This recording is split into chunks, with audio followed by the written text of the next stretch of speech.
আমাদের কারা অ্যারেস্ট করে আমরা কেন, এগুলো হচ্ছে ওই যে যখন বিএনপি ক্ষমতায় ছিল, ওরা তো অনেকবার ক্ষমতায় ছিল, তারপরে আওয়ামী লীগের এন্টি ফোর্সেস এরশাদ সাহেবরা ক্ষমতা ছিল, তখন তো ওরা অনেক এন্টি আওয়ামী লীগ লোকজন পুলিশে ঢুকাইছে, সেগুলো সামনে নিয়ে আসছে, এগুলো অনেক রয়ে গেছে এখন, সেগুলো সামনে আছে। আর এমনি জেনারেলি পুলিশের তারা খুবই হাইলি ডিমোরালাইজ, সংক্ষুব্ধ এই সরকারের উপরে, বিকজ এদেরকে খুন করে, এদেরকে হত্যা করে তো এরা ক্ষমতা আসছে, এদের রক্তের উপর দিয়ে ক্ষমতা আসছে।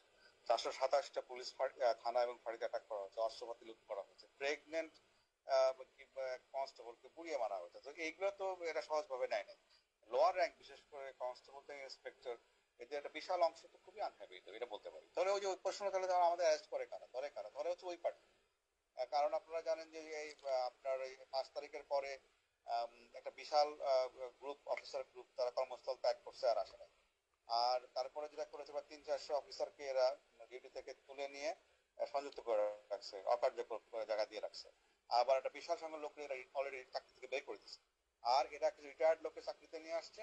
আর ওদের সময় যারা যে পেশাদের সময় বিএনপি ক্ষমতা ছিল একাধিক, বা ওদের সময় জিয়া রহমানের সময়, এদের তো অনেক লোকজন 80-র দশকে যারা রিক্রুট হয়েছে তারা এখনো চাকরিতে রয়ে গেছে অনেক।